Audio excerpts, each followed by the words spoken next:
Get ready for Benjamin Knight Fuchs Live. Ben, how's it going? A little house dance music to bring in the new year. Love it. I love it. Very funky of you. You don't look like a funkadelic kind of guy, but I guess you are, huh? Yes, I mean, I had a pretty great holiday season. How about you? Did you? What'd you do? Anything special? Anything fun? It's good. It's good to indulge. I think Sophia Loren says, I'd rather eat pasta and drink wine than be a size 5 for all of my life. So That's good. it's That's good. good to. And then I started the year with a nice, robust fast. I'm just coming off of a 48-hour Wow. fast and had a good sleep. And then I feel great. I feel Well, you ready look to good, go, and Happy ready for New the Year. Hope you have a Thank wonderful. you. Happy New The Year scariest to you thing to too. me about 2025 is that the year 2000 was 25 years ago. I Oh know. my God. Isn't that That's crazy? true. I 25 remember years ago. Y2K and the year 2000. It was such a big deal, and that was 25 years ago. What the heck? What the Just heck's going reinforces on? how important it is to take care of your health. You want to age gracefully.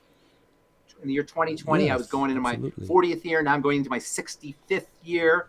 Another 25 years. Hopefully, I'll be around going into my 90th year. And I imagine you're somewhere around that. And that's why I'm right there with taking you. care of our Yep. health and our nutrition is so important. And that's why I do what I do. And that's why we do this program. So today we're going to talk about one of my favorites. When you study Okay. nutrition, you develop favorites. If you're a baseball fan or football fan, you got favorite teams, you got favorite players. I study nutrition the way other people like baseball or football or sports. People have their favorite teams, their favorite players. I got my favorite nutrients, and right up near the top of the list of my favorite nutrients is the one we're going to talk about today, vitamin B1, thiamine, which is actually the very first vitamin that was discovered. Did you know that, Liam? Vitamin B1. I had First no vitamin. idea of the Yeah, in the vitamin B1 thing. Okay. 19th century, the middle to late 19th century, they started to understand that food had components in it that made you healthy. And they first discovered protein, fats, and carbohydrates because they were big. They formed large percentages of foods, but they didn't know about the micronutrients. They didn't know that there were these magical pixie dust. That's what I call them, magical pixie dust nutrients that help support the protein and the fats and the carbohydrates. The protein and the fats and the carbohydrates, those are easy to see with a microscope, no problem. But what they found at the end of the 19th century was that there were micronutrients. Ended up calling them vitamins. A min is a type of chemical structure. Vite means life. So they were the amins of life. And that's what they named them. And the very first one to be discovered was vitamin B1 when it was discovered that indigenous cultures who were conquered or colonized by Western powers started to eat Western food. And all of a sudden, they started to get Western diseases. In this particular case, in Indonesia and the Philippines, I believe it was, when the United States went to the Philippines, they started to give the indigenous cultures in the Philippines white rice. And the indigenous folks thought that white was clean and white was beautiful and white was pure.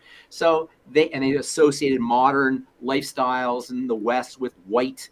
So they started to eat white rice too. And all of a sudden they started to get this horrible disease that affected their nerves. They got painful, especially in the extremities, fingers and toes, hands and feet.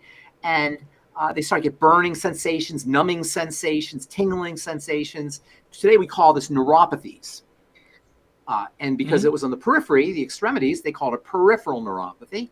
And all of a sudden, the indigenous population that had converted from eating from brown rice to white rice or whole grain rice to white rice started to experience these peripheral neuropathies. And so food scientists at the time, they suspect that there might be something in the rice polishings or in the brown rice that was missed in the white rice that was causing these neuropathic problems, this peripheral neuropathies. And sure enough, when they started to examine the polishings, the part of the rice that they were removing to make it white, that's when they discovered vitamin B1. And I find that very interesting because Wow. today peripheral neuropathy is a big problem. I talk to at least 2 or 3 people a week who are dealing with peripheral neuropathy, and we know that thiamine deficiency is clearly associated with peripheral neuropathy. And what's more, thiamine is very important for the processing of carbohydrates and alcohol. And so the more Okay. carbohydrates you're eating and the more alcohol you're drinking, the more likely you're going to be deficient in thiamine, which means the more alcohol you're drinking and the more carbohydrates you're eating, the more likely you're going to be to suffer from thiamine deficiency issues like peripheral neuropathies. And given that thiamine is so ubiquitous, it's found throughout the food world, it's found in all kinds of foods, especially high protein foods and grains, natural whole foods. And once you process it, you lose the thiamine, as well as thiamine being very easy to obtain nutritional supplement. It seems unfortunate to me that people have to suffer from thiamine deficiency diseases when this incredibly ubiquitous nutrient is so readily available and so inexpensively available. So I want to talk a little bit about thiamine today. If you go to the first slide, thiamine deficiency related neuropathy. This was a paper that was published in, I should probably turn my light on here, the European Journal of Neurology, thiamine deficiency related neuropathy. Despite thiamine deficiency being a lesser known entity, in other words, people don't realize that thiamine deficiency is a thing. Beriberi in various forms, the disease that thiamine deficiency causes is called beriberi, which is Swahili for I can't, because people who have thiamine deficiency can't do things. They have their neurology, their nervous system doesn't function as it should.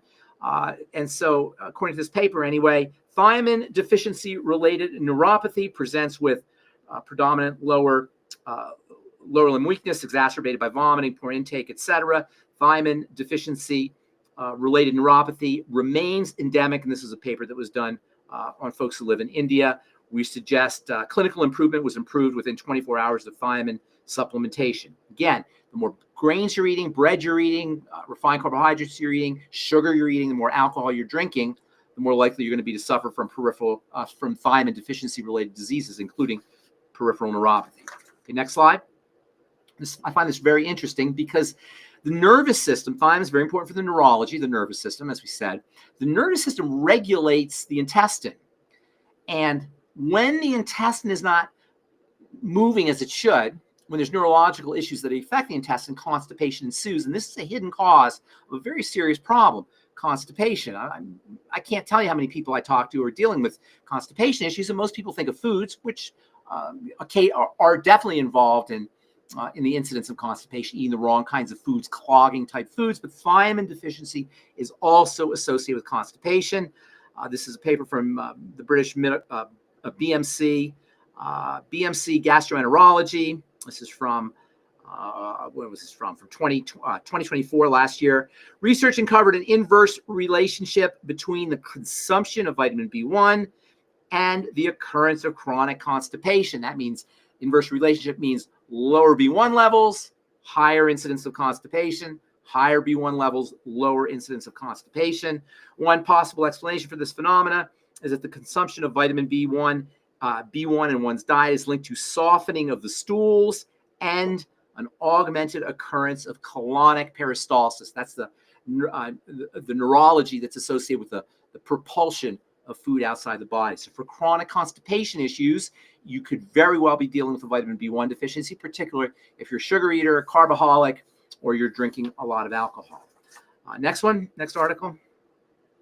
Association between diabetes and thiamine status. This is very, very important because thiamine is critically important for carbohydrate metabolism, for sugar metabolism, and thiamine deficiency is also, as we'll find out here in this paper in the journal Metabolism for 2023, thiamine deficiency is also associated with messed up blood sugar or dysglycemia. Quote, thiamine is an essential cofactor in glucose metabolism, unquote. Quote, diabetes is associated with lower levels of various thiamine markers, unquote. And again, given the endemic nature of diabetes and dysglycemia, we've got 100+ million Americans who are diabetic, probably more if you counted pre-diabetes, and even more if you counted undiagnosed messed up blood sugar. It seems ironic and unfortunate that something as simple as supplementation with thiamine can not only help improve blood glucose control, but obviously all of the secondary issues that are associated with dysglycemia, including, as we'll see here in a second, cardiovascular health issues, obesity, fatty liver disease, everything else that we call metabolic syndrome, including, by the way, brain health. And there's also a very interesting relationship, as we'll talk about momentarily, between mental health and dementia issues, and even psychotic issues and thiamine deficiency. Next article. Thiamine supplementation for the treatment. Oh, next one after that. Thiamine supplementation for the treatment of heart failure. Thiamine deficiency appears to be not uncommon in patients with heart failure, and supplementation with thiamine has been shown to improve cardiac function, urine output, weight loss, and signs and symptoms of heart failure. This one was from the Journal of Congestive Heart Failure from 2013. Next article, and this is also kind of interesting. This is about IV thiamine or parenteral thiamine. Thiamine deficiency could cause high fever, and injecting thiamine is likely to eradicate microbial infections observed this was done on people who were working in a Chinese labor camp of all places. Thiamine deficiency is also associated with a really horrible mental health challenge or organic brain disease called Wernicke-Korsakoff syndrome. You ever see those alcoholics drinking booze out of a paper bag, and they're talking to pink elephants and leprechauns and having these delusions, these hallucinations? They call it Wernicke-Korsakoff syndrome or Wernicke-Korsakoff psychosis. They'll take the alcoholic who's talking to the pink elephants and the leprechauns, put them in the drunk tank. You know what they put right in the alcoholic's blood? IV, vitamin B1, thiamine. It is the cure for reversing Wernicke-Korsakoff syndrome. But we have to wonder how many folks just have poor memories, or they're paranoid, or they have other kinds of brain health issues, and they also may be dealing with something as simple as thiamine deficiency. As I said earlier, this is very ironic and unfortunate because thiamine is everywhere. It's super easy to get thiamine. One of my favorite ways to get thiamine in the system is with Beyond Tangy Tangerine. And we talked about this a lot in the past. This supplement is absolutely spectacular for all the B vitamins, including thiamine. It also has prebiotics and probiotics and plant-derived minerals, and vitamin C, a whole bunch of other nutrients. You can, if you're interested in Beyond Tangy Tangerine, send us a note or reply to this to the LinkedIn, or maybe if we have any comments here, if anybody's interested in Beyond Tangy Tangerine. You know what? If somebody really wants some Beyond Tangy Tangerine, they could send me a note to ben@ksco.com, and I'll get you out a free jug of Beyond Tangy Tangerine. All you'll have to do is pay for shipment. I should also tell you before I tell you that, I used to use thiamine as a anti-mosquito cream. Mosquitoes hate thiamine.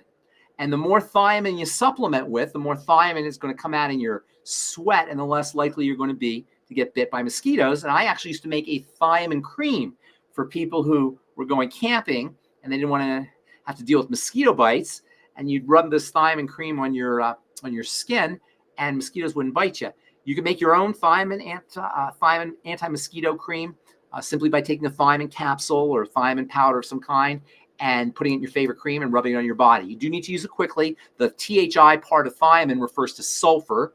Thi or thio is a Latin prefix for sulfur, and thiamine does have a atom of sulfur in the molecule, and sulfur will start to stink after a while. So you want to make your thiamine cream fresh, because after a while that thiamine will break down, sulfur will be released, and it's going to smell like rotten eggs, and you'll smell like rotten eggs.